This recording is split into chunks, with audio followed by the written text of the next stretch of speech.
libérer les imaginaires en montrant qu'il y a d'autres façons de vivre qui sont possibles, que c'est important aussi, et que en effet, peut-être le désarticuler vis-à-vis du travail, et pas parce que quand on pose la question à partir du travail, les gens vous disent « Ah bah oui, je vais continuer à travailler beaucoup pour le même employeur, je vais continuer à faire des pubs chez JC Deco, j'adore ça, bousiller l'espace public. » Et donc, en fait, parce que les gens sont obligés de se justifier.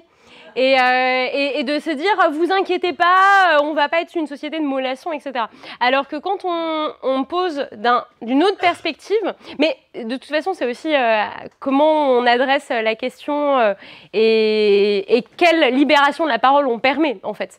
Parce que en fonction la plupart des sondages qu'on voit, quand on dit, ah bah oui, même avec un revenu universel, 75% des gens garderaient leur boulot. Oui, bah, enfin, quel boulot, quelles conditions de travail, quel salaire, quel temps de travail, etc. Mais je ne sais pas si ça... J'ai un peu dévié. Juste, dernière fois, parce que pour pas que ce soit que moi, juste, qu'est-ce que vous pensez d'une question qui pourrait être, en fait, le travail n'existe plus, comme ça on oublie, oui. On n'a pas des gens comme ça, le travail n'existe plus, qu'est-ce que vous faites? Oui, voilà. Le travail n'existe plus, vous n'avez plus à vous justifier de vos activités, comment, et donc, je pense que l'autre question, en fait, je reviens à ce que je voulais dire en fait avant de me perdre là-dedans. Il y a une défense du revenu universel qu'on trouve notamment chez certains écologistes et qu'on trouve aujourd'hui dans une partie, qu'on trouve un peu dans certaines personnes qui étaient derrière Benoît Hamon par exemple, qui ne le mettent pas en rapport avec l'emploi ou le travail et qui disent que le revenu universel c'est une façon de satisfaire nos besoins et non pas une façon de redistribuer de la valeur économique, des choses comme ça. C'est le minimum pour satisfaire nos besoins. Et donc, chaque être vivant a le droit à l'existence et donc a le droit à quelque chose qui lui permet de subvenir à ses besoins. Par exemple, c'est ce que défend le philosophe Arnaud François. Il a écrit un livre qui s'appelle « Le travail et la vie » et lui, il est dans cette position-là.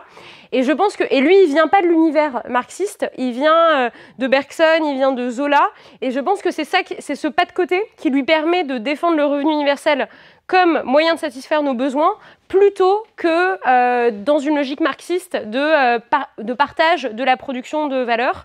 Et c'est aussi cette défense écologique du revenu d'existence qu'on trouve d'une certaine façon chez Gors aussi. Donc qu'on trouve plutôt du côté de l'écologie politique que du côté d'une certaine gauche marxiste. Donc pensez, en fait, peut-être que l'une des questions, ce serait, bon, le travail n'existe pas, mais aussi, il faut qu'on satisfasse collectivement nos besoins avec des ressources. Qu'est-ce qu'on fait? Ça, c'est revenir à la question des besoins. Quelles sont les activités pour satisfaire nos besoins? Et donc, ça décentre tout à fait du truc de la carrière de vous êtes publicitaire, vous avez un revenu universel, est-ce que vous continuez à faire de la pub? En fait, on décentre complètement des choix qu'on a faits dans le cadre du capitalisme en se disant quelles sont les formations qui vont garantir un boulot, parce que c'est ça, hein, on demande aux enfants de faire ces choix-là très tôt. Et donc, repartir de la question des besoins, je pense que c'est plus, ça décentre plus complètement du cadre capitaliste et de l'idéologie qu'on a héritée. Ouais. Et ça relie ça à une perspective écologique, en fait. Et je voulais savoir, dans votre propre expérience, comment vous abordez la notion du travail, de ne pas travailler avec vos élèves, parce que c'est justement là où tout le monde est contraint à travailler, et cette notion est extrêmement présente. Donc il y a les notes, il y a les parents, il y a la perspective, voilà. Oui, alors c'est... Pour que ça marche avec PPO, du coup tu te retournes tout de suite et tu donnes à quelqu'un. Je crois qu'il y avait juste quelqu'un à côté, mais... ouais. Voilà.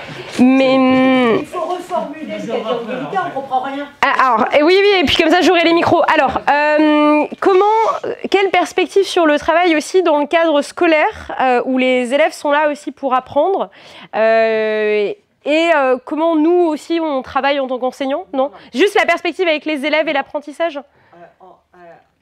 Dans le cadre de l'école, la notion d'apprendre est confondue avec la notion de travailler. Oui. C'est-à-dire, les élèves sont à l'école pour apprendre, mais on leur dit, vous êtes là pour travailler. Tout à fait. Il y a les notes derrière, les sanctions, etc.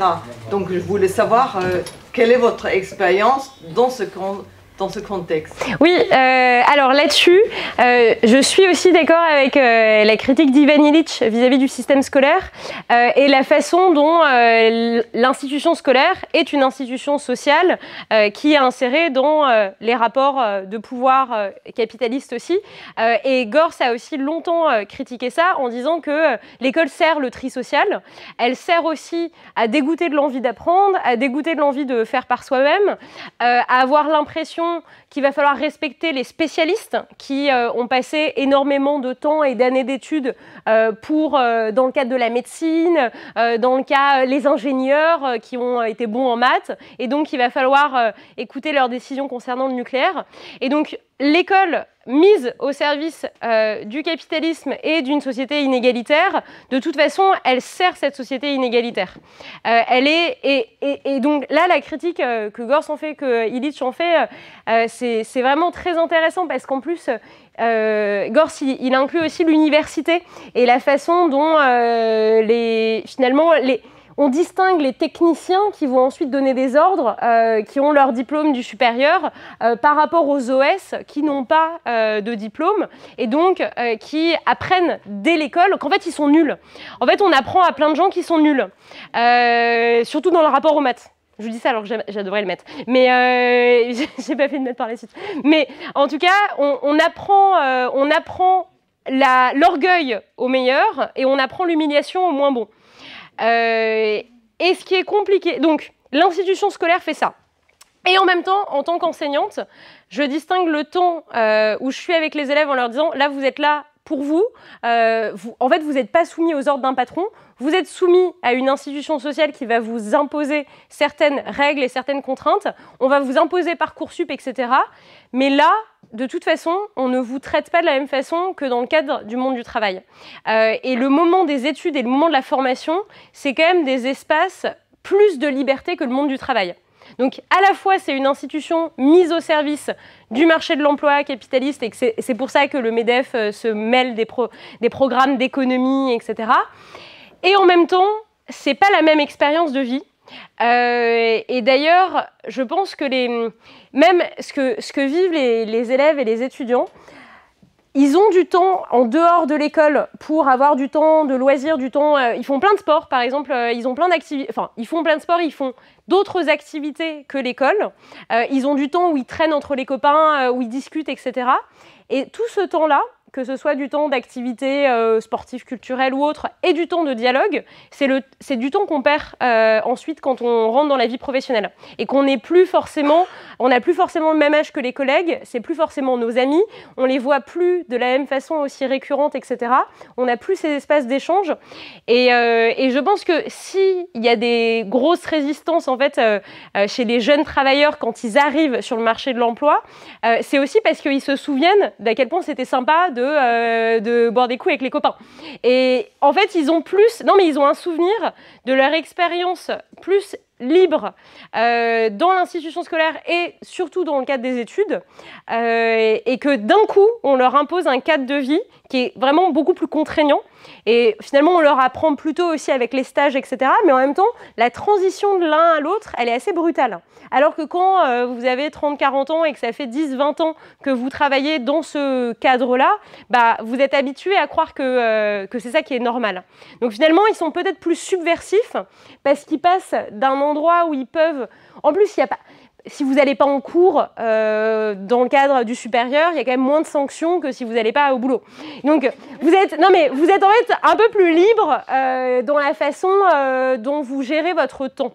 En fait, je pense que les étudiants peuvent avoir une sorte d'autogestion du temps de vie, peuvent prioriser des trucs en se disant bah là ça c'est un cours important, je vais bien bosser, ou alors je vais bosser à la dernière minute. Ils gèrent un peu plus, ils autogèrent plus leur temps et leurs efforts. Et quand ils arrivent sur le marché de l'emploi, ça peut être très brutal. Et c'est pour ça qu'on essaye de les malaxer, de les mettre dans une idéologie travailliste aussi. Et de leur faire prendre conscience par des stages et qu'on leur dit finalement vous êtes dans une période de chômage de masse, il va falloir que vous acceptiez tous les pires trucs du monde du travail parce que c'est comme ça. Mais on a besoin de les mettre dans ce moule-là aussi parce que la transition, elle est brutale. Et quand vous... Non mais... Et en fait, c'est pas évident d'avoir ce discours-là aussi avec les jeunes, parce que... Enfin, les jeunes ne peuvent pas avoir ce discours-là dans l'espace public. Ils l'ont entre eux, pour un peu débriefer de leurs expériences. Mais s'ils disaient ça dans l'espace public, on arrive sur le marché du travail, c'est horrible, etc. Franchement, comment acceptez-vous tout ça? En fait, on les traiterait de fainéants, paresseux, les jeunes ne veulent plus rien faire, etc. Et donc, ce qui est en fait une sorte d'attitude de rébellion, en disant on ne veut pas de ce cadre de vie, est traduit dans l'espace public comme fainéant, paresseux, vous ne voulez pas participer à l'effort collectif, et donc on étouffe tout de suite cette rébellion. Mais je pense qu'il y a un instinct de... Enfin, voilà, il y a un potentiel de rébellion qui pourrait être peut-être à exploiter là-dessus. Alors, je ne sais pas qui avait le... Ouais. Dans le cadre de la proposition de revenu de transition écologique, qui décide de l'éligibilité des activités? Alors, tout à fait. Je crois que... je ne sais pas s'il y a des distinctions là-dessus de modalité entre Tcherneva et Swatton. Est-ce que c'est uniquement au niveau local? Est-ce que c'est... Je crois que chez Tcherneva, c'est quand même validé au niveau national. Dans quelle mesure ça recrée de la bureaucratie? Je pense que c'est plus ou moins variable en fonction des deux systèmes. L'idée, c'est que ça doit venir de quelqu'un qui propose un projet. Après, devant combien de commissions on passe et qui valide et qui a le dernier mot, est-ce que c'est simplement le maire ou bien est-ce que ça repasse par un ministère? Ça c'est variable. Et je pense que, et je ne sais pas si elles l'ont précisé à ce point-là. Mais c'est vrai que tout l'enjeu, c'est est-ce qu'on recrée du pouvoir technocratique? Est-ce qu'on recrée du pouvoir de contrôle? Mais ne serait-ce que même le maire, hein. Parce que si vous voulez proposer votre cantine coopérative, mais qu'en fait, vous avez eu un mauvais rapport avec le maire, quel qu'il soit, et on sait très bien qu'à l'échelle locale, il peut y avoir des rapports qui se passent mal pour plein de raisons personnelles, etc., bah, qui est-ce qui a le pouvoir de valider? Est-ce qu'on essaye de... est-ce que ça passe par un conseil municipal qui peut voter ça de façon un peu plus collégiale? Bon, je crois qu'elles n'ont pas décrit exactement les modalités d'application. Mais en effet, en France, on aurait tendance à dire ça va être validé par 46 000 commissions. vous allez remplir des formulaires. Mais tout l'enjeu, c'est comment on évite que ce soit que ça recrée du pouvoir. Et c'est d'ailleurs ce que Gors dit quand il parle de la gestion potentiellement technocratique de l'écologie. Il dit bah, la technocratie va recréer des commissions, des formulaires, etc. Alors qu'avant, il y avait une autorégulation de la société civile et que les gens se disaient bah, tiens, on surveille de temps en temps nos enfants quand ils jouent dans la cour, etc. Mais sans que ça crée une association loi 1901, sans qu'il faille demander l'autorisation au maire. Et c'était juste une sorte de spontanéité des liens sociaux.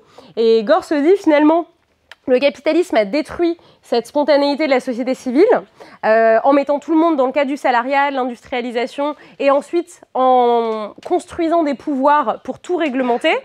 Et donc, ce qui est compliqué, c'est comment on recrée cette spontanéité dans un cadre hyper bureaucratique. Parce que, enfin là, je ne sais pas comment vous vous organisez pour réserver la salle, vous êtes probablement une association de loi 1901, etc. Mais c'est probablement plus compliqué de faire société civile aujourd'hui dans un cadre hyper bureaucratique où on a aussi les outils de la bureaucratie, les outils numériques, etc., qu'il y a 2 siècles dans la façon dont les gens s'organisaient pour faire la fête de village, etc. Même quand on regarde au 19e siècle, la façon dont on rendait la justice, c'était pas le tribunal de Nanterre, etc. C'était sur une sorte de place de village et c'était beaucoup plus local et démocratique aussi. Et démocratique au sens autogéré, au sens géré au niveau local. Le problème, en fait, c'est la question, c'est que quand c'est géré au niveau local, ça peut être plus arbitraire, et donc on institue un pouvoir extérieur en se disant c'est le pouvoir neutre qui va permettre de s'abstraire des intérêts particuliers, mais ce faisant, on reconstruit des institutions de pouvoir. Merci. Dans un magazine où tu as eu ta photo il y a 2-3 mois, Philo Magazine, ouais, ah oui, ok. Une photo, tu as été en duo avec quelqu'un, je sais oui. plus qui, etc. Un entretien sur ton bouquet, etc. Tu as eu également un article élogieux dans l'humanité, enfin bref, c'est bien la mention de Schmiedi. Et dans ce numéro-là, il y a un texte intéressant, une critique du travail, et aussi une citation d'André Gand. On parle beaucoup de la production cybernétique et de l'intelligence artificielle. est-ce que les robots vont nous piquer le boulot, etc. quoi. Oui, c'est vraiment quelque chose dans l'air du temps et c'est un problème qui va être de plus en plus prégnant. Alors, l'intelligence artificielle volera-t-elle nos emplois? Au niveau mondial, ce sont 300 millions d'emplois qui sont menacés. On peut voter sur les chiffres, 200 millions, 150 millions, mais là, on sent une véritable disruption dans le problème de la production économique, etc. quoi. Alors, bon, il y a un livre aussi qui fait une très bonne critique du travail. Ouais, excuse-moi. L'émergence de l'intelligence artificielle et la perspective d'une automatisation généralisée constitue un point d'inflexion sans précédent dans notre histoire, susceptible de transformer en profondeur nos sociétés laborieuses et révélant l'urgence de réinventer notre rapport au travail. C'est un peu ce que tu essayes de faire et je te propose de persévérer. Il y a un texte d'André Gorz, là, tu vas connaître, tiré de Métamorphose du travail, etc. Bon, il pouvait pas, il pressentait l'intelligence artificielle ou l'automatisation de la production, et ce texte est tout à fait éclairant. À partir de ça, on pourrait construire une philosophie de notre travail, justifier le revenu de base de travail. En 88, dans Métamorphose du travail, le travail doit devenir une force de production secondaire en regard de la puissance de l'automatisme et de la complexité des équipements. La libération du travail devient pour la première fois une perspective tangible. Libération du travail, donc le salariat. À condition, ajoute le philosophe, d'une répartition équitable de textile de richesse dans un contexte où le travail n'est plus un critère pertinent. Ça, c'est une critique radicale à la racine du travail. Bon, j'aime bien. J'ai lu beaucoup André Gorz, j'ai eu la chance de rencontrer deux, trois fois. Bon, ça avance ton petit boulot sur André Gorz. Oui, a priori, je soutiens ma thèse en décembre, mais si vous voulez qu'on... mais alors, du coup, Gorz. La perspective, Gorz disait aussi, en 88, il dit « Le problème, c'est qu'on aurait les moyens de se libérer du travail en automatisant plein de choses. » Alors après, on peut distinguer la discussion sur quel est le coût écologique de cette mécanisation, automatisation, et est-ce qu'on peut encore l'utiliser aujourd'hui.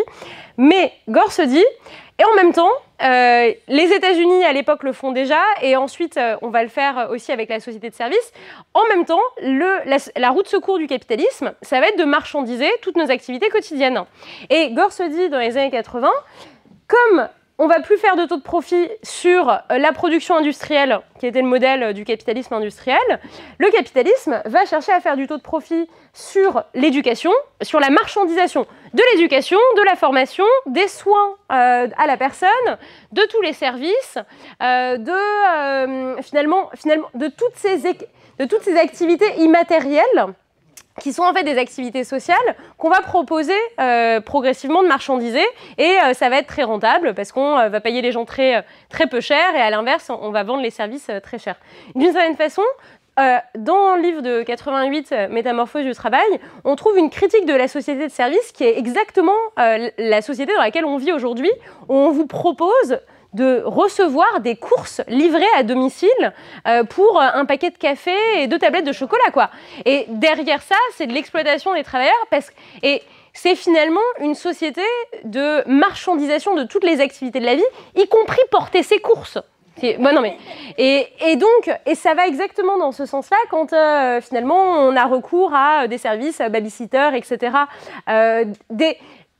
Et Gorz disait aussi, c'est toutes ces activités d'autoproduction et d'autoconsommation, ne serait-ce qu'entretenir notre foyer. Finalement, il y a toute une partie de la population des travailleurs aisés qui le délèguent à des personnels de ménage en disant bah, « j'ai pas le temps de faire ça, donc je me fais aider ».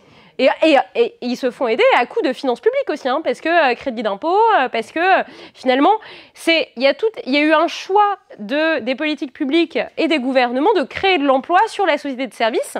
Et c'est pour ça que cette libération du travail, elle n'a pas eu lieu, alors qu'elle serait possible si on réduisait finalement la production, le temps de travail, etc. Et la consommation derrière, etc. Mais elle n'a pas eu lieu parce qu'on est resté dans un cadre d'une protection sociale fondée sur l'emploi. Et à partir de ce moment-là, on est coincé. Parce que vous devez fournir de l'emploi à tout le monde. Et c'est ce fameux droit au travail aussi dont on parle parfois côté à gauche, du côté socialiste, enfin Louis Blanc, etc. Il y a un droit à l'emploi, puisque l'emploi est le fondement de la protection sociale. Et à mon avis, tant qu'on n'aura pas dynamité ce problème-là, on va continuer à créer des emplois de babysitters, de personnel de ménage, juste pour occuper, finalement, juste pour redistribuer des ressources.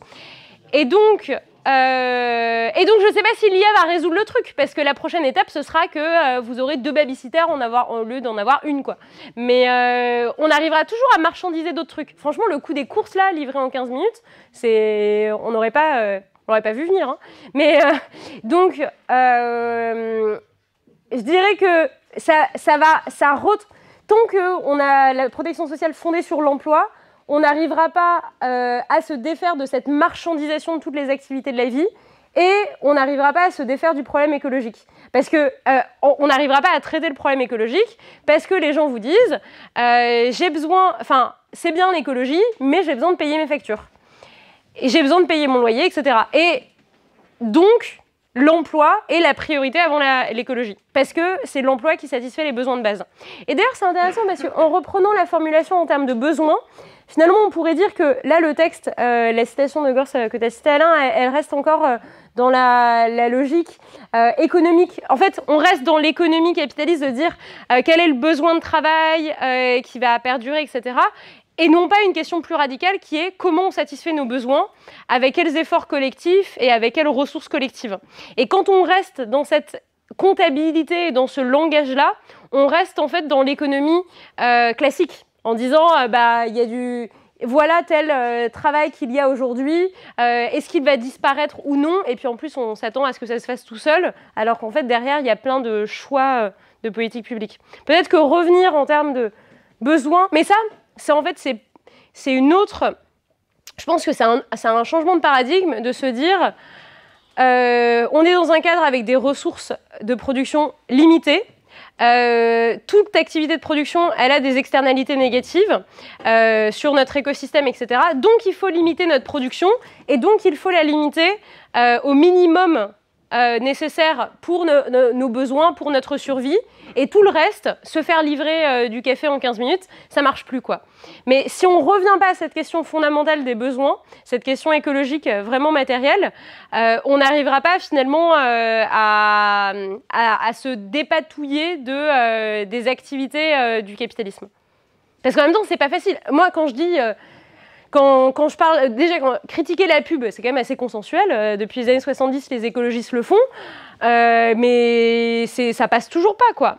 Et donc, quand il va s'agir de dire, y a toute une partie de l'économie de service, que ce soit les démarcheurs téléphoniques qui essayent de vous dissuader de résilier votre abonnement. Je ne sais pas si vous avez regardé le film About Kim Cho, qui est un film coréen sur une jeune... D'ailleurs, c'est intéressant parce que c'est une jeune lycéenne et elle a un stage dans ce centre d'appel où, en fait, son boulot, c'est le service client d'un centre d'appel, Télécom Corée.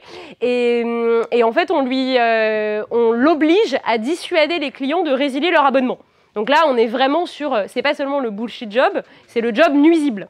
Parce que elle ne peut pas réaliser la demande du client. Et donc, ça se passe très mal, etc. Le film est très intéressant pour ça aussi, parce qu'il montre finalement le refus d'intégration aussi de ces jeunes lycéens qui se disent « mais c'est ça mon stage, mais c'est ça le monde du travail, mais c'est horrible ». Et allez voir ce film, il est vraiment très, très bien. Donc voilà, bon, je ne sais plus dans quel sens j'étais. Il est là.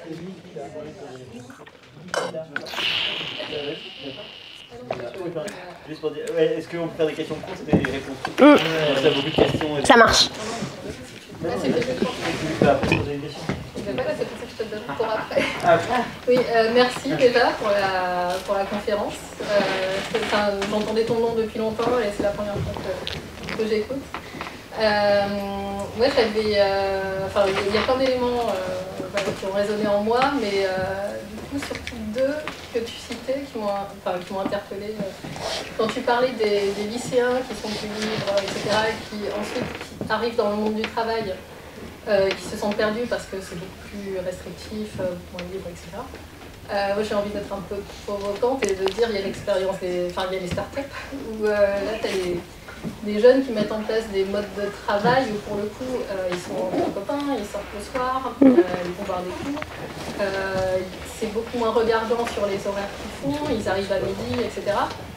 Par contre, quand on rentre pas dans le moule, quand on n'est pas pote, pour le coup, là, on se fait mettre au banc de l'entreprise.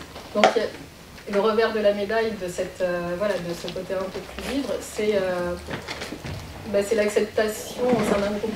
Et du coup, ça résonne sur une autre réflexion que j'avais. Quand tu répondais à François Nicolas, tu disais, moi, je poserais plus la question en termes de besoins. Moi, j'ai tendance à réfléchir en termes de... lorsqu'on était des chasseurs-cueilleurs, quand on était en petit groupe, comment on fonctionnait. Et alors, dans un village autosuffisant, comment est-ce qu'on fonctionnerait voilà, on arrive à se répartir les tâches, etc. Mais il y a un fort... comment dire, une forte cohésion sociale qui peut être vécue plus ou moins positivement. Je ne sais plus qui disait ce midi à table que en fait, il y avait, autant des chasseurs-cueilleurs, il y avait très peu de temps de travail effectif, mais qu'en fait, on n'était pas si vite parce qu'il y avait beaucoup de travail social à faire. Et du coup, voilà, j'ai un peu envie de en disant le contrôle social, pour le coup, il serait porté par le regard des autres, par le petit groupe qui nous contraindrait à agir de telle ou telle façon. Ouais. Oui, merci beaucoup pour ces deux remarques. Sur la première, l'exemple des startups, ça montre bien qu'en fait, le monde du travail, ça reste un monde contraint. Parce que, d'une part, il faut se faire accepter dans la startup. Et donc, aux entretiens d'embauche, il faut qu'on correspond à l'esprit de la boîte. Et d'ailleurs, certains jeunes vivent aussi le décalage par rapport à l'ambiance, par rapport à l'esprit des fondateurs. Souvent, les fondateurs des startups, c'est des hommes blancs, de classe très éduquée, qui ont fait Polytechnique, qui ont les sous derrière et qui lancent leur startup parce qu'ils ne veulent pas du modèle à la papa. Mais ça veut dire que si vous arrivez pour travailler et que vous ne correspondez pas à cet esprit-là, ou que vous en avez marre de leurs blagues sur le Cap Ferré, vous n'allez pas rentrer dans... vous n'allez pas rentrer dans le moule. Mais donc, en fait, vous vous rendez bien compte que le monde du travail, c'est pas vos potes. Parce que vous ne choisissez pas vos collègues.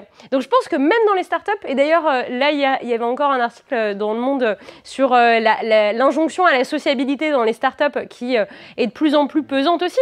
Parce que vous vous rendez bien compte que vous n'avez pas choisi vos collègues, en fait. Et je pense que c'est peut-être pas la même expérience quand on est fondateur et qu'on recrute et quand on est recruté et qu'on a besoin du boulot. Parce qu'on n'a pas décidé de la même façon, quoi. Donc, je pense que même dans l'expérience des startups, finalement, les contraintes se recréent et se vivent aussi comme étant des contraintes. Et même l'injonction à la sociabilité, aux after-work, etc., ça se revit là. Mais c'est intéressant de voir que dans certaines boîtes, finalement, mais par-delà les startups, le fait d'embaucher une homogénéité sociale des travailleurs, de prendre que des jeunes qui sortent de leurs études, qui ont tous 25 ans et donc ensuite qui vont aller boire des coups et puis ensuite ils ont des déplacements pendant leur mission de conseil et donc ça forme une sociabilité. C'est une façon aussi de donner envie, de garder les travailleurs d'une certaine façon dans un esprit aussi de cohésion vis-à-vis de l'entreprise parce qu'ils ont l'impression que c'est cool de passer du temps avec leurs collègues, etc. Et donc vous les coupez de leurs liens sociaux précédents. Vous les coupez de leurs amis de lycée qui ont peut-être fait autre chose et qui seraient peut-être un peu plus critiques sur cet esprit after work, etc., quoi. Et finalement, c'est aussi une façon de recréer une sorte de bulle où ils sont avec des collègues, où ils parlent de ces conditions de vie-là, où ils ont l'habitude de ça, ils trouvent ça normal, et ils perdent un peu le lien avec d'autres gens qui se diraient « mais comment ça, tu bois des coups avec tes collègues en semaine à 22h, quoi ?» et qui se diraient « mais va au ciné, fais autre chose », enfin voilà, et qui leur proposeraient d'autres normes. Sur le cas de comment on recrée finalement, est-ce qu'il n'y a pas à nouveau des contraintes sociales dans d'autres formes alternatives d'organisation sociale? Oui, c'est évident. Et d'ailleurs, il y a plein de recherches en sociologie, en anthropologie sur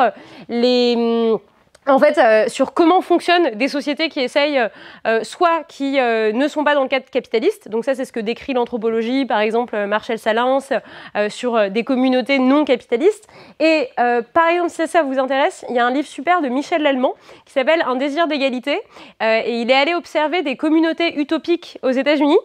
Donc les communautés utopiques, ça existe depuis les années 70, c'était vraiment une période assez intéressante. Et aux États-Unis, c'était rompre avec la société de consommation, la société salariale, on se met en communauté, on vit autrement, on s'organise autrement, et on discute de comment on s'organise aussi. Et il étudie 2 communautés, une qui s'appelle Twin Oaks, qui est un gros machin, ils sont une centaine, ça fait 50 ans qu'ils existent, et une autre qui s'appelle Eucorn, et qui est plus petite, plus anarchiste. Ils sont 20 personnes, et ils n'ont pas du tout le même fonctionnement que l'autre. Et Michel Lallemand raconte très bien quels sont, en fait, comment ils s'organisent au quotidien, quelles sont les tâches à faire. Donc il y a une réflexion sur les besoins de quelles sont les tâches qui font fonctionner la communauté au quotidien, comment on les répartit, comment on essaye de répartir la pénibilité de ces tâches aussi, comment on discute des conflits, comment on fait, qui sont les référents.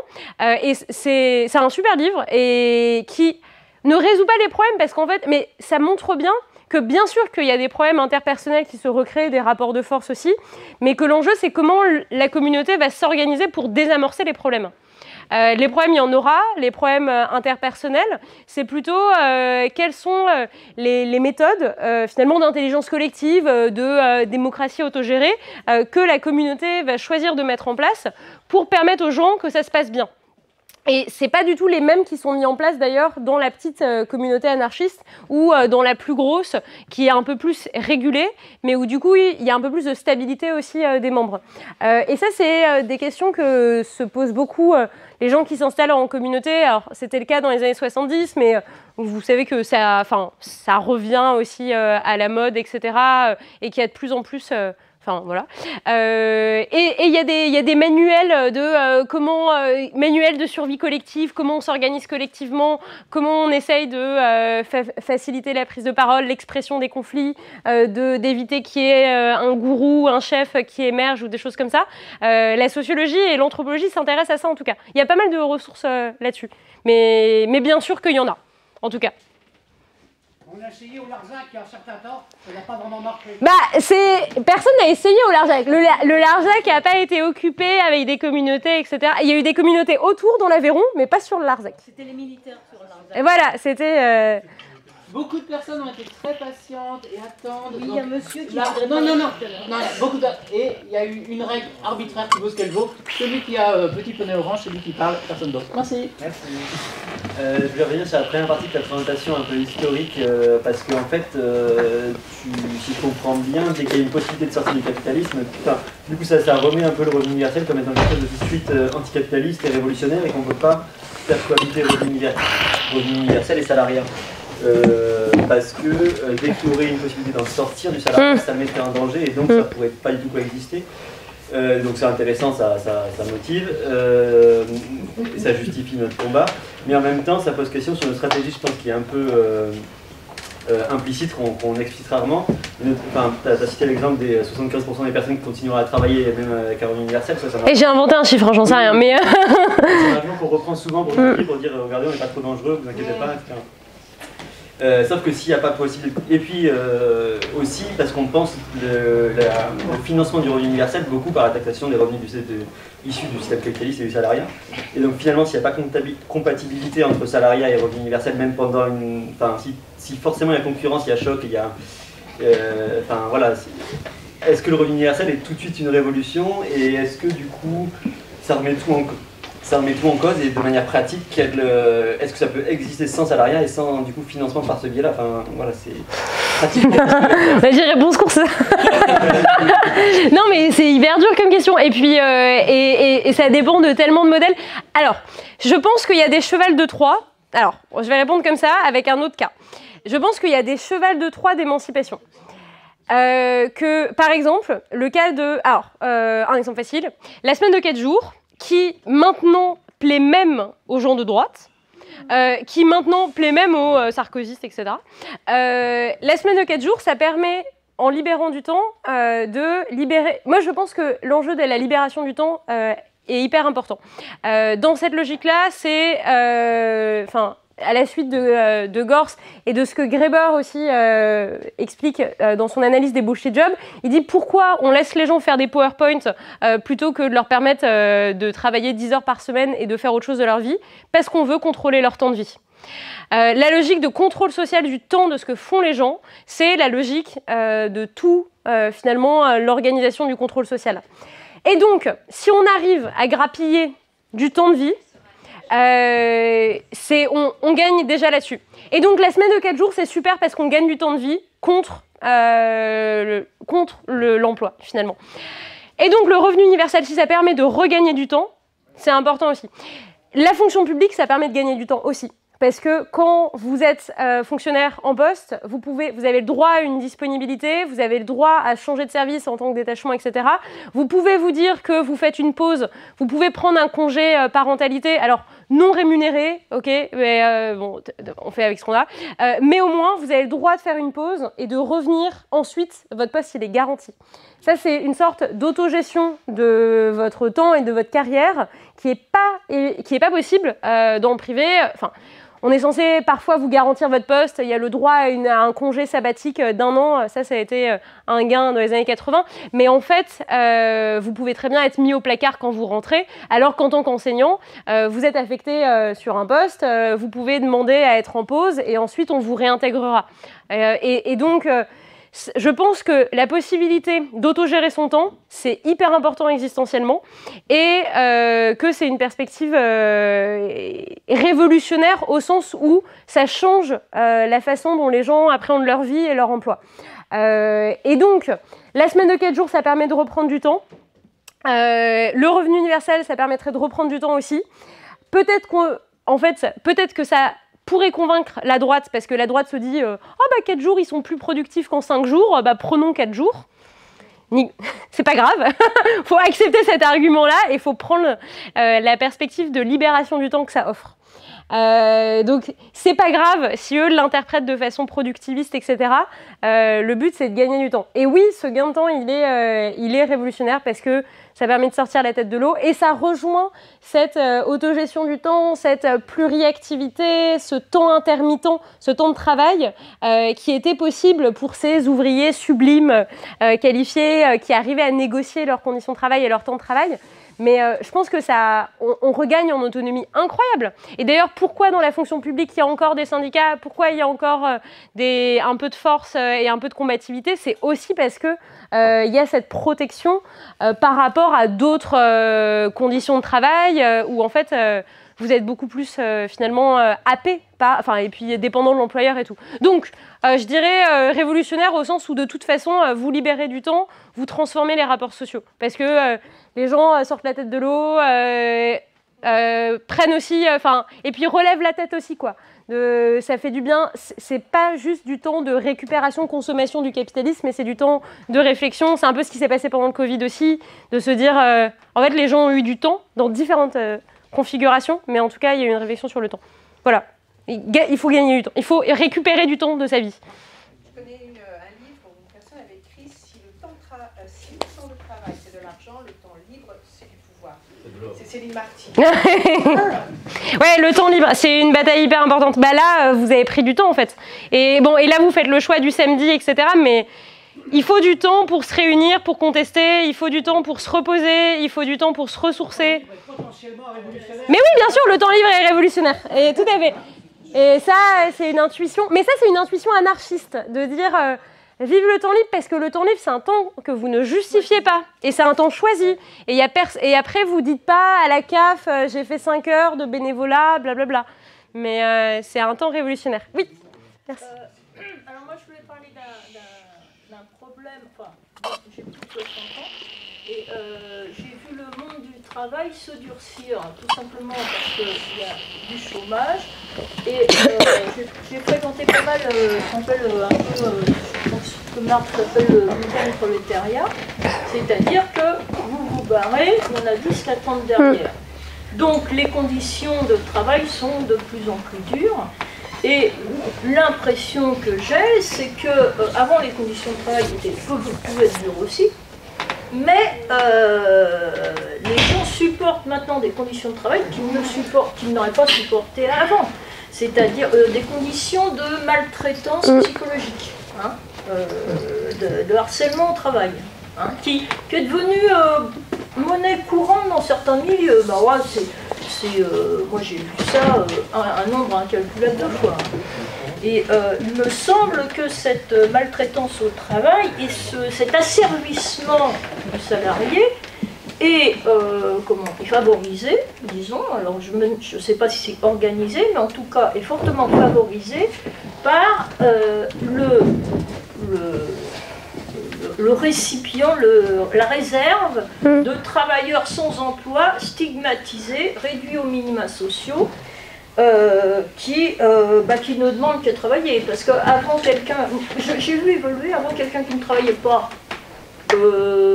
c'était quelqu'un soit qui n'était pas qualifié, soit... Maintenant, c'est quelqu'un qui n'est pas comme les autres, qui ne rentre pas dans les cadres, c'est quelqu'un qui est un peu différent, c'est quelqu'un qui n'habite pas le bon quartier, qui n'a pas la bonne couleur de peau, qui n'a pas la bonne aptitude sociale. On personnalise. On ne rentre pas dans les cases, donc on vous en... CDD, CDD, CDD, CDD. Et ça, c'est favorisé par l'organisation du travail et c'est favorisé par la NPE. Moi, j'avais proposé, mais enfin, je savais bien que j'allais me faire foutre de moi, une grève des chômeurs, ça faisait rigoler tout le monde. C'est-à-dire que la grève des chômeurs, ça consisterait à ne postuler que pour des CDI. C'est simple. Mais c'est-à-dire qu'on verrait la catastrophe. Je veux dire que s'ils n'ont plus de CDD, c'est là. Mais bon, les gens ne comprennent pas. Mais si tous les chômeurs ne postulaient que pour des CDI, ce serait une catastrophe économique épouvantable. Enfin bon, bref, passons. Et je voudrais savoir ce que vous pensez, voilà, de cette organisation du chômage. Parce qu'il me semble quand même qu'il y a une volonté, sinon politique, du moins capitaliste, d'avoir un réservoir de personnes corvéables. Merci. Je pense que, alors, d'une part, ces personnes corvéables à merci, elles ont toujours été là et utilisées par le capitalisme, donc c'est le loupement prolétariat chez Marx, c'est le statut qu'on donne aux travailleurs immigrés dans l'après-guerre aussi. Les travailleurs immigrés qui ont toujours servi de variable d'ajustement au capitalisme et aussi les femmes. Pareil, les femmes ont toujours servi de variable d'ajustement au marché de l'emploi. Quand on a besoin des femmes pour la production, dans le cas des guerres, là, on permet aux femmes l'emploi. Et quand on a besoin aussi finalement de saper la combativité des travailleurs, etc., on utilise aussi la concurrence des femmes.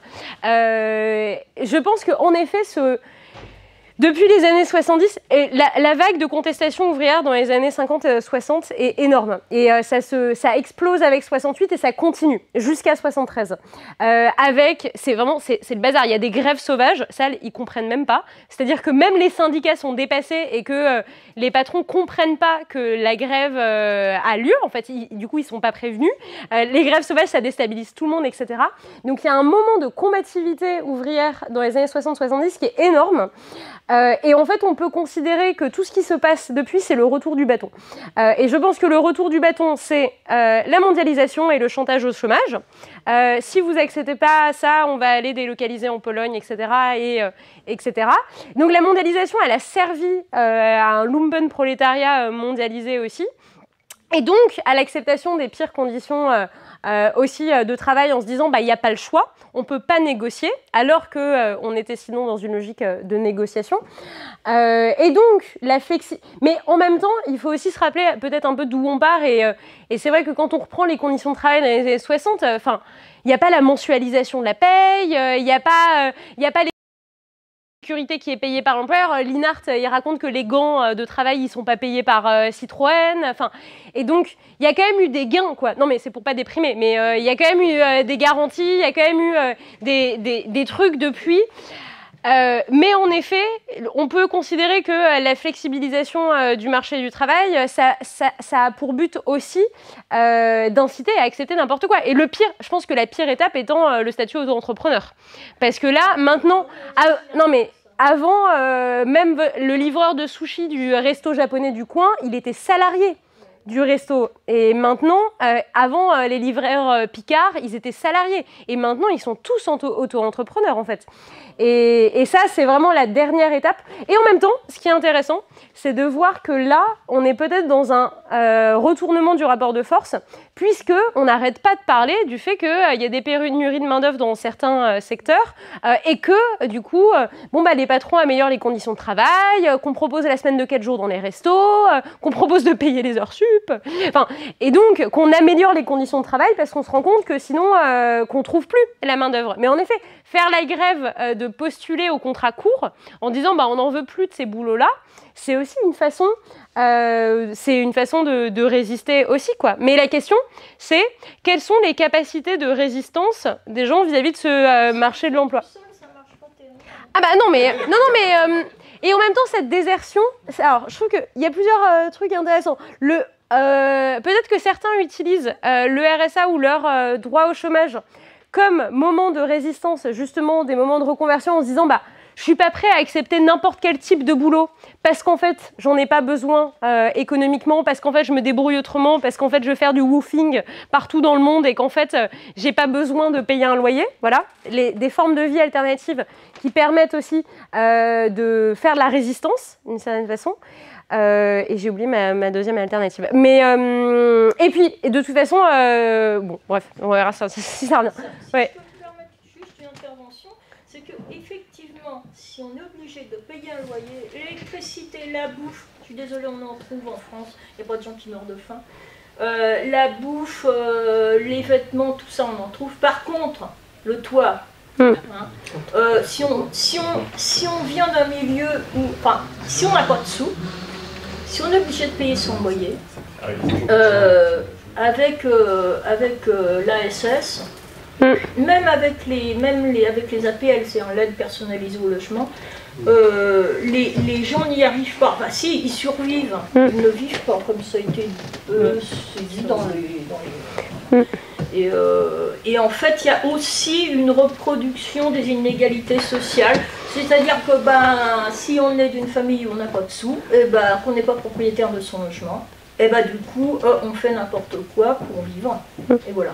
Et en plus, on a complexifié finalement le droit à la location.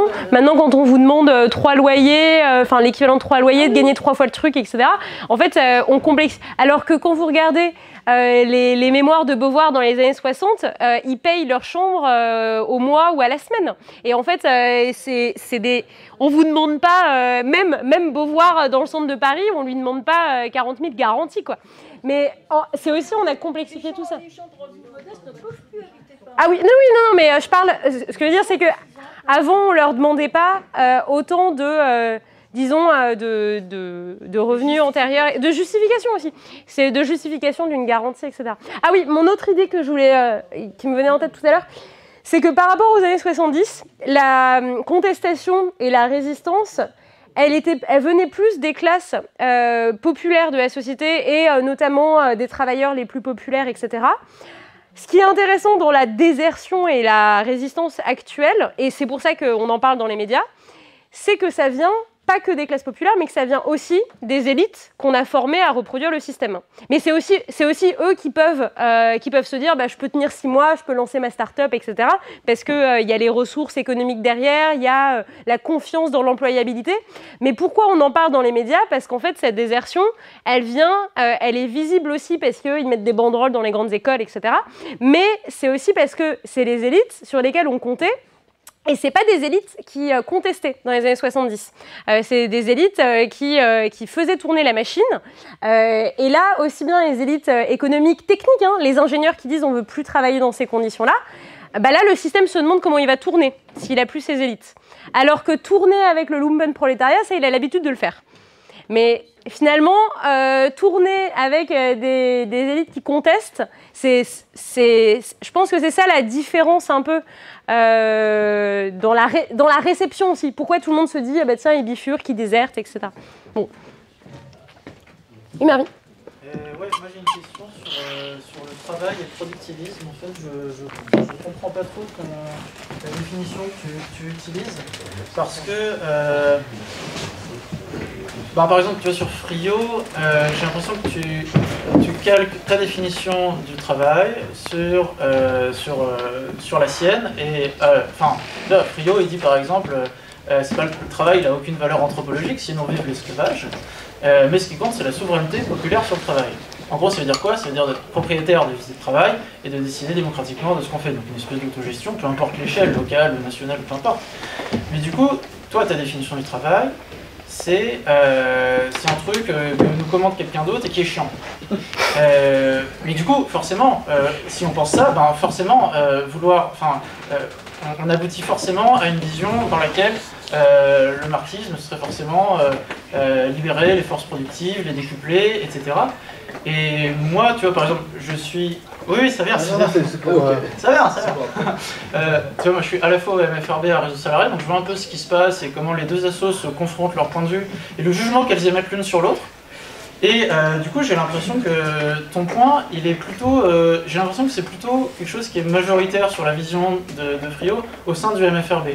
Mais ce que je vois, c'est qu'il y a des auteurs de RS, typiquement, dont tu disais que tu avais débattu avec elle, Laura Petersel, qui parle de la sécurité sociale de l'alimentation, Denis Bayon, qui parle de décroissance, donc c'est un mec qui est à la fois décroissantiste et pro-salarié, ou trucs comme ça.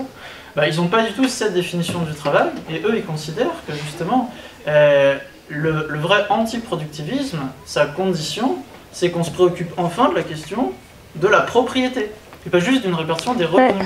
Et du coup, la propriété, donc de quoi? Des outils de travail, des terres, du logement, aussi la souveraineté populaire sur la création monétaire, des trucs comme ça. Et pour eux, ça, c'est la condition pour qu'on sorte du productivisme.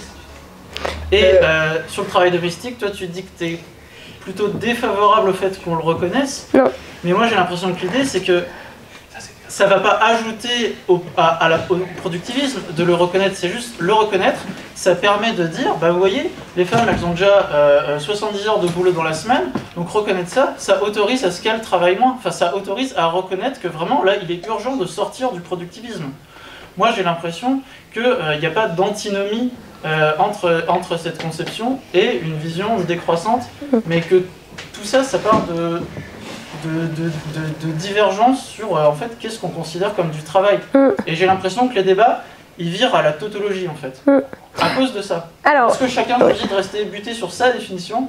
Et voilà. Alors, c'est compliqué, il y a plein de trucs dans ce que tu dis.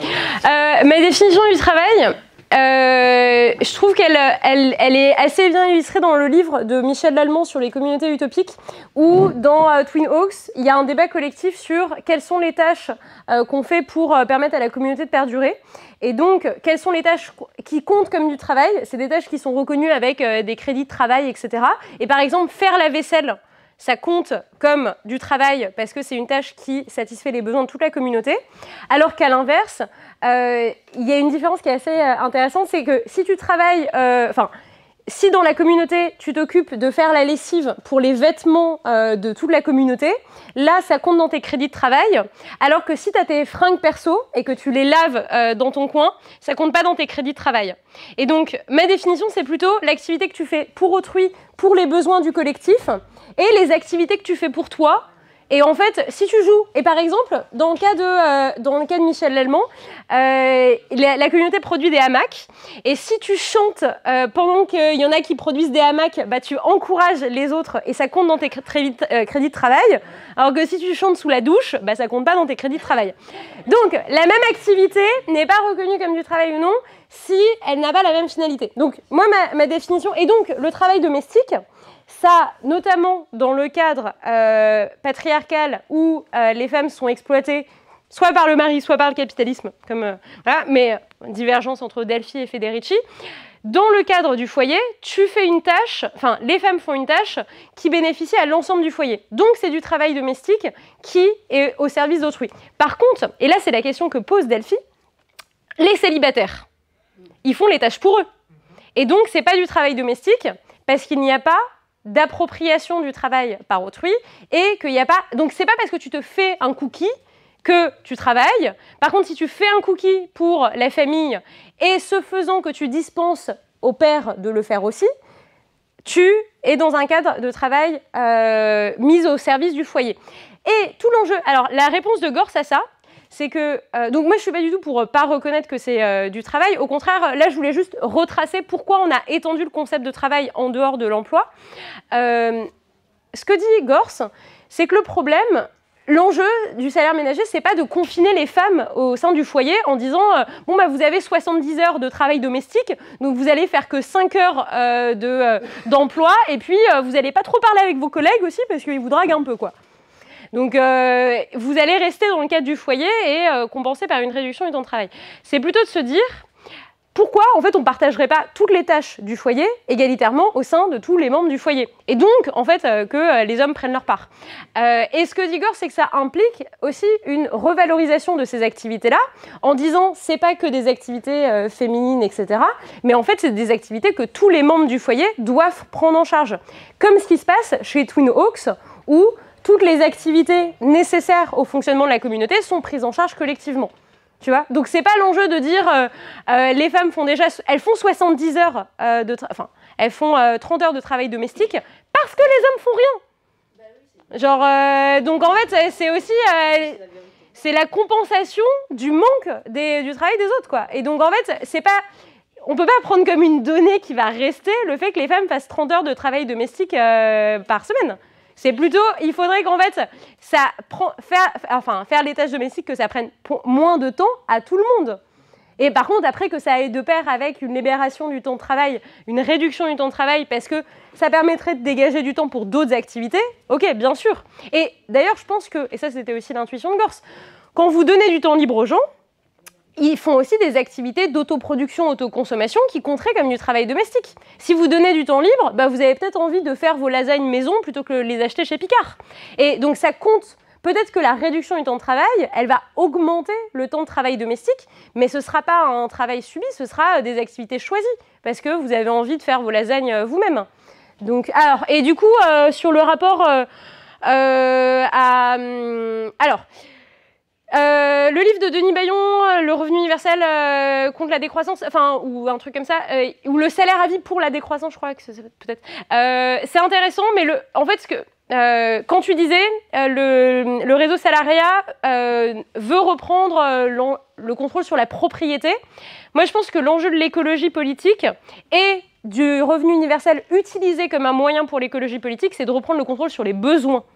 Parce que la propriété, de toute façon, héritée à la fois du capitalisme, mais aussi de plein d'institutions étatiques qui font partie d'une sorte de patrimoine commun, etc., c'est un autre cadre. Mais du coup, moi, je pose plutôt la question à partir de la perspective de l'écologie politique et de la décroissance, qui est de dire, si on ne réfléchit pas sur les besoins, on ne réfléchira pas à de quoi, finalement, on a besoin pour faire tourner la société. Et donc, on peut avoir tendance à reproduire à l'identique la production et la consommation capitaliste. Par ailleurs, c'est aussi ce qui s'est passé. Par exemple, si tu n'as pas la réflexion sur les besoins, tu ne te demandes pas quelle est forcément la façon optimale de les satisfaire. Dans le cadre soviétique, exemple que prend Gorce, je ne suis pas là pour faire un point Godwin URSS, mais il raconte que, par exemple, Khrouchtchev fait le choix dans les années 50 de la voiture individuelle pour satisfaire le besoin de locomotion, alors qu'auparavant, on se disait qu'en fait, on pouvait avoir...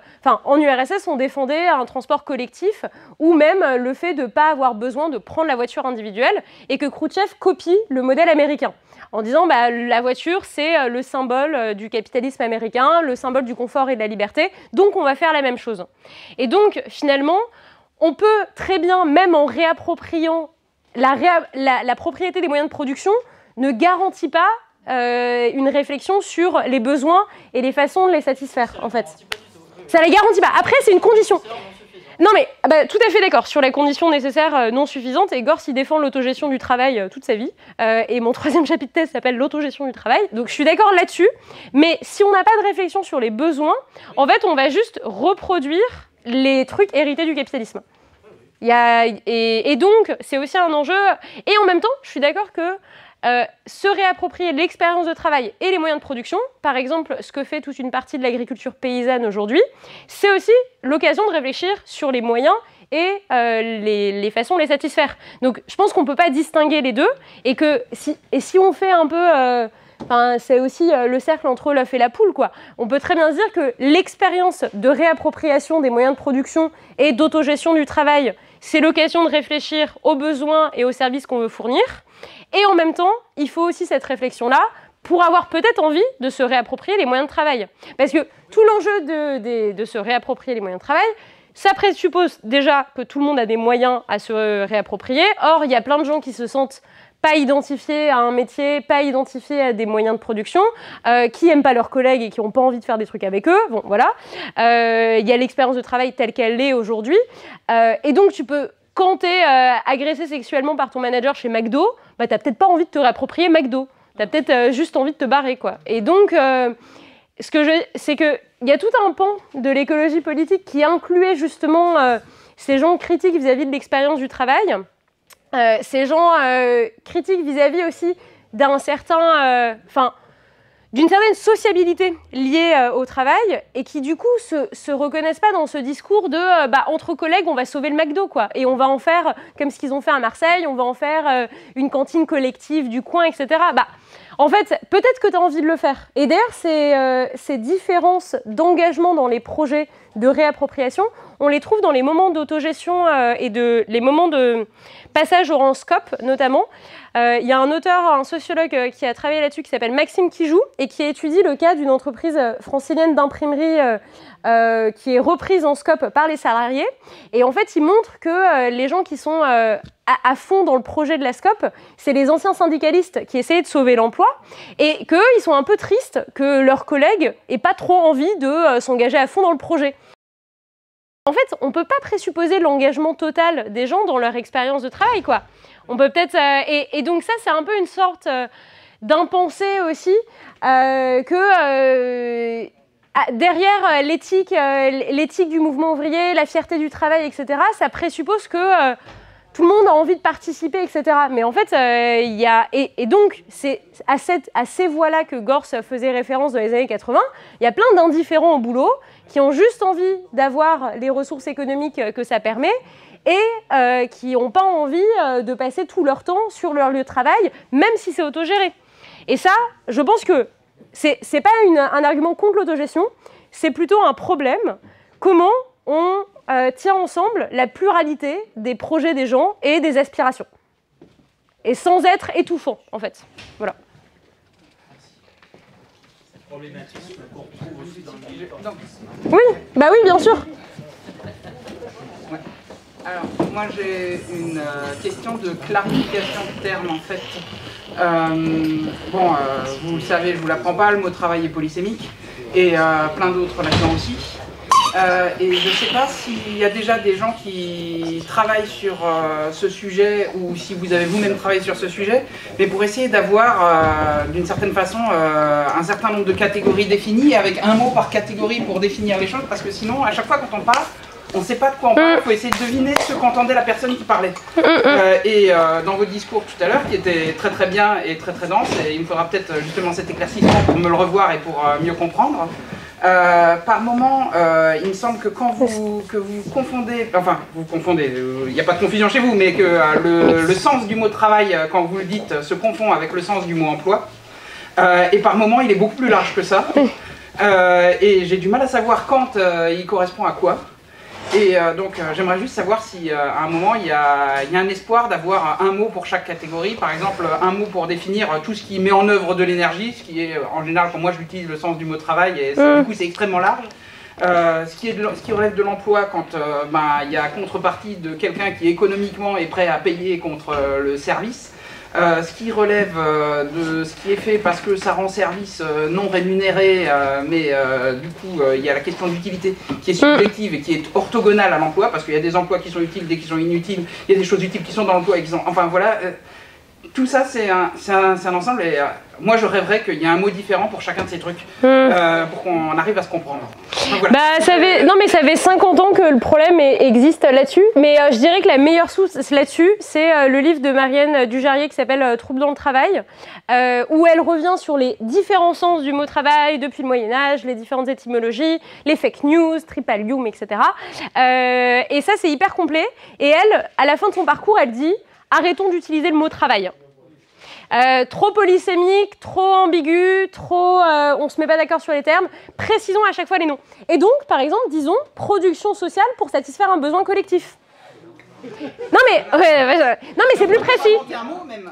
qui dirait tout ça, on le mettrait définition. Ouais, mais et en plus, en fonction des langues, quand on parlait tout à l'heure des enfants, en allemand, si vous dites à un Allemand, je travaille mes études, genre, si vous dites, je travaille, j'ai beaucoup de travail, il faut que j'aille à la bibliothèque pour étudier, l'Allemand, il ne comprend pas que vous mettiez Arbeit.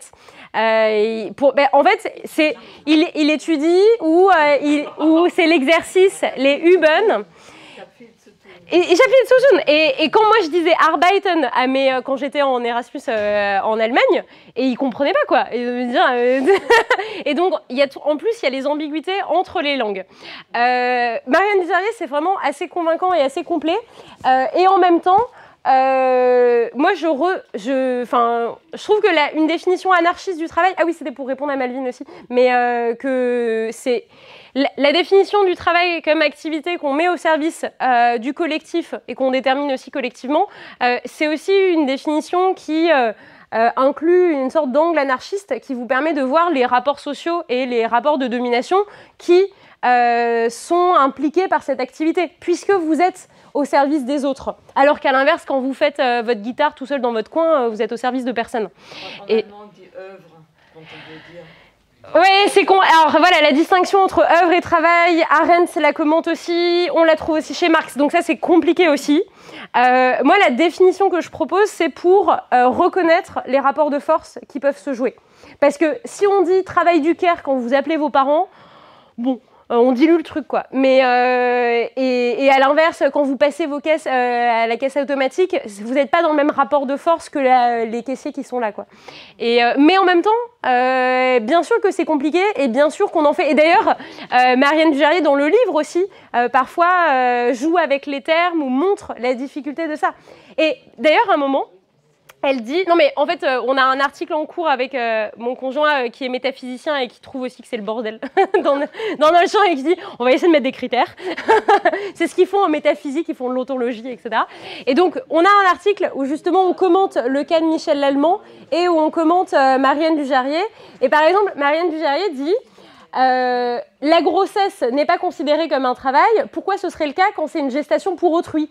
Eh ben, je trouve que le critère de c'est pour autrui, c'est quand même un super critère. Du coup, c'est un travail parce que c'est pour autrui. Mais le critère de pour autrui, il est quand même pas mal. Bon, mais voilà, article en cours, réflexion en cours, on peut continuer d'en discuter en tout cas, mais Marianne Dujarier, c'est une bonne source. Oui. Dernière intervention, parce que du coup, voilà, c'est la dernière. Donc, moi, vraiment, je suis d'accord pratiquement avec tout ce que tu as dit, je trouve ça formidable parce que ça m'a encore permis de comprendre beaucoup de choses, mais, j'ai quand même un mais, moi, quand on entend que le temps libre, c'est formidable, je connais énormément de gens qui ont du temps libre et c'est pas formidable pour eux. Et le travail, ils n'en veulent pas forcément tel qu'il existe. Le travail salarié, c'est pas la peine d'en parler, c'est une aliénation pour moi et pour beaucoup de monde. Je veux dire, moi je vois aussi les jeunes qui veulent pas bosser, je peux que les comprendre. Alors je me dis, bon naturellement c'est embêtant quand c'est de ta famille. Mais enfin, heureusement il y en a qui veulent bosser puis d'autres qui veulent pas. Mais t'en as toujours un dans la famille qui va rien faire, si tu veux, qui a décidé que ça ne l'intéressait pas. Mais tu vois, le temps libre, donc c'est vraiment quelque chose. Arrêtons de parler du travail, puisque de toute façon le travail il faut le foutre en bas, et moi de toute façon, voilà, c'est le travail salarié, et ce qui était intéressant aussi, c'est qu'en effet, moi je parle toujours d'activité, je parle toujours d'activité, parce que qui est-ce qui ne fait pas d'activité? Alors elles sont bonnes ou elles sont pas bonnes, ça, malheureusement, il y en a qui utilisent la nature, comment on dit, la nature a horreur du vide, et tout le monde a des activités, les gens qui sont complètement déprimés et qui peuvent plus bouger, d'une façon ou d'une autre. Et donc cette activité, moi c'est ça vraiment que je trouve très important. Et là, c'est vrai que dans tout ce que tu as dit, on n'a pas parlé, il n'y a pas d'études sur les gens qui sont vraiment... Il y a combien de gens à l'heure actuelle qui sont SDF et qui sont complètement précaires, là, ici, rien que sur notre territoire? Est-ce qu'on parle? On parle pas d'eux. 8 millions de pauvres en France, mais ouais, si tu veux, sous le seuil de pauvreté. Comment est-ce qu'on peut leur demander? Nous, on peut faire, entre guillemets, mais comment est-ce qu'on... Enfin, on peut leur demander, on peut discuter, moi je peux discuter avec n'importe qui, mais est-ce qu'ils peuvent, même ceux qui sont en grande précarité, moi je faisais partie d'une association à Nancy de grande précarité, les jeunes ils ont un contrat de 6 mois, les jeunes ou les moins jeunes, à partir du 4e mois ils commencent à flipper. Oui, bien sûr. C'est pour ça que le revenu de base c'est vraiment quelque chose. Mais expliquer ça, même dans les syndicats, c'est ce que je disais, je suis avec qui, je veux dire, à partir du moment, hein, c'est ça, de toute façon, les syndicats, ils s'occupent des gens qui bossent et de ceux, ils vont le défendre pour qu'ils reviennent travailler. Non mais franchement, même Ruffin avec son truc là, le gars, ils ont fait tout un truc et le gars, il continue à travailler pour son patron. Non mais attends, moi j'y comprends rien, je veux dire, j'y comprends rien. J'ai travaillé toute ma vie, hein, je veux dire. J'ai travaillé 43 années et demie et j'ai eu moins de 1000 € de retraite. Bon. Alors je sais ce que c'est que la précarité, mais je me plains pas, hein, ça va très bien. Mais, donc vraiment, mais le travail c'est ça, quoi. Et c'est très intéressant de voir qu'il y a des définitions quand même. Moi je suis complètement d'accord, mais cette notion de travail, c'est vraiment là-dessus qu'on bute nous pour avancer. Parce qu'en effet, les personnes, elles ont tellement peur quand elles ont un boulot de tomber plus bas. Hein, et on sait très bien tout ce qu'on a dit.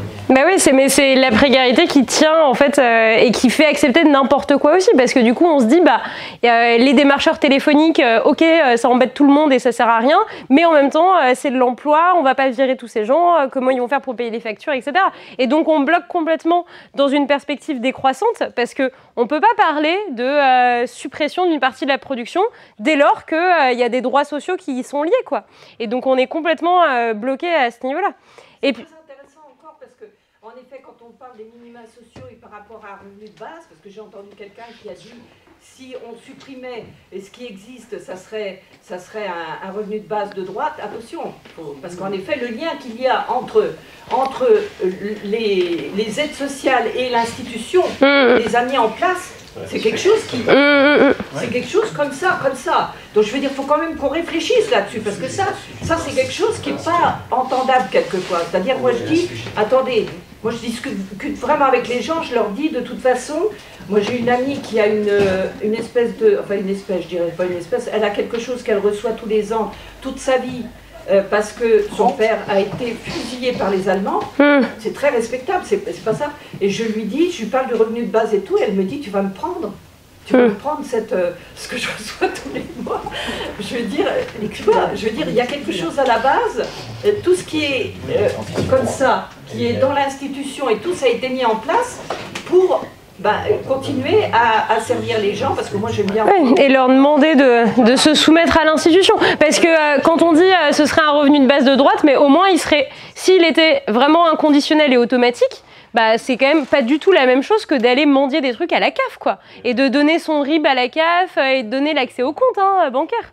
Donc c'est quand même, l'inconditionnalité, c'est quand même un progrès par rapport à tous les minima sociaux qui sont pas automatiques. Il n'y a rien qui est automatique, quoi.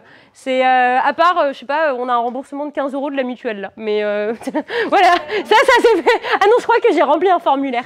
Mais... Attendez, c'est là, on déborde encore. Oui. Juste, je termine de salaire à vie. Quand j'étais à Nancy, on a eu une discussion, il y avait Frio. Ouais. J'ai dit à Frio, je me suis levée à un moment et je lui ai dit, mais monsieur, parce qu'il disait, tout le monde aura un revenu de 1800 €. Elle me dit, calmez-vous, qui est-ce qui va décider de moi qu'on va me donner 1800 € alors que je suis prête à avoir des pancartes et tout. Vous voyez bien que, est-ce que vous qui est-ce les rapports de force. Ceux qui soient les plus intelligents, ils auront plus. C'est ça, Frio. Non mais c'est ça, Frio. Alors attends. Si t'es prof d'université, t'as droit à plus. C'est ça son principe. Attends.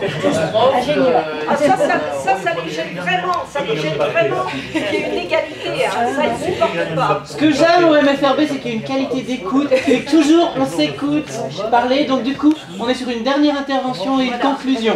Ah, conclusion, il faut que je... Non, je réponds juste sur...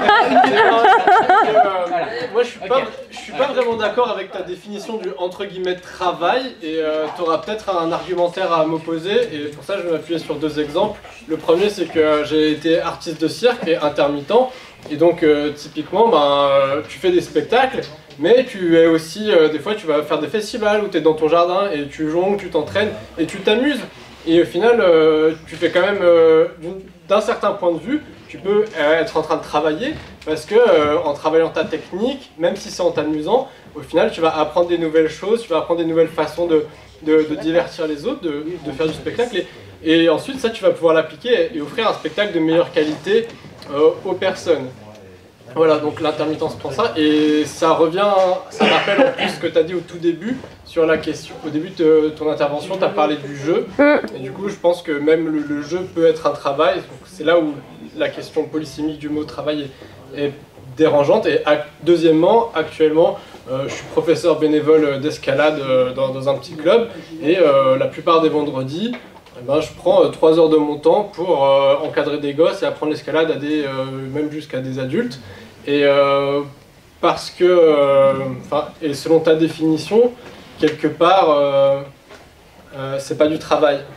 Alors la question c'est, je pense qu'en fait la question qu'on peut se poser pour aborder toutes ces questions-là, c'est pourquoi on a besoin d'appeler ça le travail ?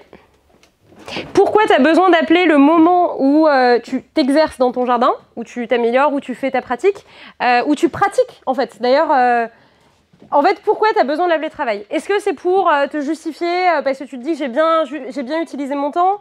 Est-ce que tu dis c'est du coup le droit à l'intermittence recouvre aussi les périodes de formation et d'exercice et de préparation, et donc c'est aussi un travail parce que c'est ça que couvre le droit à l'intermittence? Je pense que on peut se demander pourquoi on veut utiliser le mot travail. Dans le cas de l'engagement bénévole, il y a des engagements complètement désintéressés où si tu reviens plus jamais, il ne se passe rien. Mais là, si les enfants y reviennent toutes les semaine, que potentiellement l'association elle se fait rémunérer pour ça, je sais pas, parce que parfois les associations elles se font rémunérer et les bénévoles sont juste pas payés, mais en fait l'association, donc voilà, donc là c'est du travail bénévole en fait, c'est parce que l'association elle se fait rémunérer derrière, et surtout on compte sur toi, tu peux pas ne plus venir, etc. Mais par contre dans le cas de ta pratique, disons qu'on peut se défaire de cette idéologie travailliste et se demander pourquoi on cherche à appeler ça travail. Est-ce que c'est pour se dire qu'on a été bien efficace aujourd'hui alors que sinon on aurait bullé sur le canapé? Parce qu'on peut très bien dire on s'exerce, on améliore sa pratique, on prépare un spectacle, et considérer que la préparation, ça fait partie de tout ce moment de travail. Par exemple, nous, sur les enseignants, on a quand même les gens qui disent « Oh oui, 15 heures de cours, vous foutez rien ». L'argument, c'est de dire « Ah bah oui, il y a beaucoup de travail », mais en fait, on dit de préparation des cours. Mais en même temps, donc on utilise un autre mot. Et on admet que la préparation, elle est nécessaire à l'activité. Tout comme le repos. Si tu ne dors pas la veille de ta représentation, a priori, tu vas avoir une mauvaise représentation. Si tu dors pas la veille de, je sais pas, voilà, de quelques activités de travail. Pour autant, est-ce que ce moment où tu te reposes, ça fait partie de ce travail? Marx, il dirait, c'est la reproduction de la force de travail. Ok, mais pour autant, est-ce qu'on a besoin d'appeler ça travail ou non? Et je trouve que quand on dit toutes les activités parallèles et quand tu fais ton yoga, tu t'étires et donc peut-être qu'ensuite tu es plus performant tu vois, est-ce que du coup le yoga ça fait partie du travail? En fait, on en vient à avoir des discussions. À quoi ça sert cette discussion? Appeler une activité de travail, souvent c'est pour c'est pour justifier ou c'est pour lui accorder des droits économiques et des droits sociaux. Mais en fait, dans le cas de l'intermittence ou dans le cas de la fonction publique, pourquoi il n'y a pas de manif des profs qui disent « Mais oui, quand on corrige les copies, on travaille » ou « Quand on prépare les cours, on travaille », c'est parce qu'en fait, on considère qu'en ayant un traitement, indépendamment d'un service effectué, il n'y a pas besoin de justifier que nos activités sont du travail. En fait, le concept de travail, il sert à justifier, il sert dans une perspective aussi de lutte. Et par exemple, Ruffin, dans un de ses bouquins, il raconte l'exemple d'un boucher dont le temps pour aiguiser les couteaux n'est plus compté dans le temps de travail. Et il dit c'est absurde, maintenant on nous compte que le temps extrêmement productif, et si le temps pour préparer les outils c'est plus compté. Mais ça c'est tout un enjeu de lutte même dans le mouvement ouvrier, de se dire le vestiaire ça compte dans le temps de travail, est-ce que le temps de transport ça compte? Et donc, quand on veut reconnaître comme du travail, généralement c'est pour étendre les droits. Et dans le cas de la fonction publique, et on peut dire aussi dans le cas de l'intermittence, peut-être qu'il n'y a pas besoin d'étendre le concept comme ça, parce qu'on accepte de toute façon qu'on nous rémunère par-delà la performance et le show qu'on fait à l'instant T, je dirais. Mais donc, peut-être que la question à se poser, c'est pourquoi on a envie d'appeler ça travail? Bon, je clôturerai là-dessus si vous voulez.